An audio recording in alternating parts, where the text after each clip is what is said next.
देश की नई टेक्नोलॉजी आप भी जानिए, आ गया है ऐसा ऐप्स जिससे आप दुनिया के 2200 भाषाओं में किसी भाषा में भी बात कर सकते हैं। आप सभी आज ही ये ऐप्स प्ले स्टोर से डाउनलोड कर सकते हैं।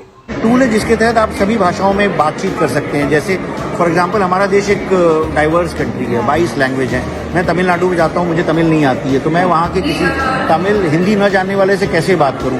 तो ये हमने एक भाषणी ऐप बनाया है जिसमें स्पीच टू स्पीच ट्रांसलेशन होता है, स्पीच टू टेक्स्ट होता है। तो मैं हिंदी में बोलूँगा और सामने वाला बंदा तमिल में सुनेगा, वो तमिल में बोलेगा, मैं हिंदी में सुनूंगा। और इसी तरह 2200 लैंग्वेज में ये पॉसिबल हो गया है।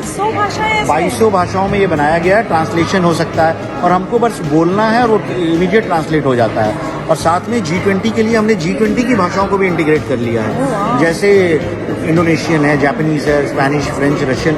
तो बहुत सारे डेलीगेट्स आज आए जिन्होंने इसको एक्सपीरियंस किया कि हमारे पत्रकार हिंदी में बात कर रहे थे, वो जापानी में बात कर रहे थे और आपस में संवाद हो रहा था। उसके अलावा जो एक जुगलबंदी ऐप बनाया गया, इसमें देखिए वो रशियन में उसने सवाल पूछा वॉइस पे और G20 के बारे में उसको रशियन में जवाब मिल गया। तो ये ऐप है जो व्हाट्सएप पे चलता है। आपको बस एक वॉइस नोट भेजना है कि G20 के प्रमुख डिसीजंस क्या हैं और आपको मिल जाएगा। आप पूछना चाहो तो गुजराती, मराठी, इंडियन लैंग्वेज में पूछो या किसी भी G20 लैंग्वेज में पूछो। तो ये ऐप एंड्रॉइड और iOS दोनों पर है? ये व्हाट्सएप पे है, एक व्हाट्सएप का नंबर है। हाँ। उस पे आप वॉइस नोट भेजना है, उसके ऊपर चल जाता है। टेलीग्राम पे है, टेलीग्राम पे आप वॉइस नोट भेजिए और वॉइस पे जवाब मिल जाता है। तो भाषिनी ऐप का इस्तेमाल तो मुझे लगता है भारत में हम सभी लोगों को भाषिनी तो Android play store, app store दोनों पे उपलब्ध है। हाँ। उसको आप रियल टाइम ट्रांसलेशन के लिए बड़ी आसानी से यूज कर सकते हैं। क्या बात है। तो अभी सारे व्यूअर्स को आप आज अभिषेक जी क्या कहना चाहेंगे, हमारे जो अभी सिर्फ वर्चुअली इस सबको देख रहे हैं एग्जिबिट को?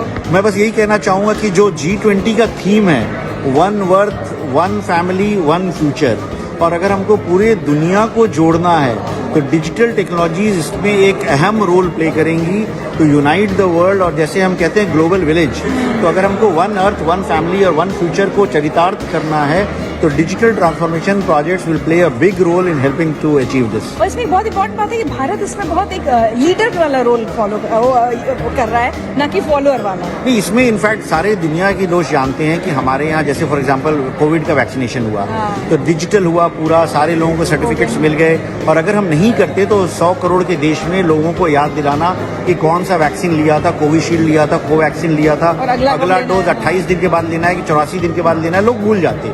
हमें याद नहीं रहता पिछले हफ्ते मैंने कौन सी एंटीबायोटिक खाई थी और कितनी खुराक खानी है। तो वो डिजिटल होने की वजह से वो संभव हो पाया।